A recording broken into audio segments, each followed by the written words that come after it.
দেখো একটা পার্সেন্টেজের অঙ্ক দিয়েছে, পার্সেন্টেজের কি অঙ্ক দিয়েছে বলেছে দ্য অরিজিনাল প্রাইস হবে টিভি সেট ইজ 9,000, তো 9,000 টাকা তার দাম, আমরা 9,000 লিখে নিলাম যেমন দেওয়া আছে। বলেছে the price is discounted by 20%, 20% discount মানে 100 টাকা জিনিসটা 20 টাকা ডিসকাউন্ট দিচ্ছে, 100 টাকা জিনিসটা 20 টাকা ডিসকাউন্ট দিচ্ছে, মানে 80, মানে 100 টাকা জিনিসটা 80 টাকা বিক্রি করছে, আমরা 80/100 দিয়ে গুণ করবো।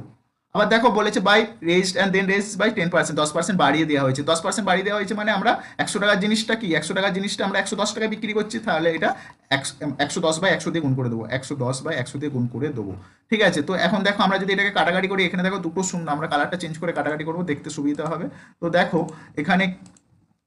একটা দুটো শূন্য, এখানে দুটো চারটে শূন্য, এখানে তাহলে তিনটে শূন্য বাদ দাও, এখানে একটা চারটে শূন্য বাদ দাও, তাহলে কি থাকছে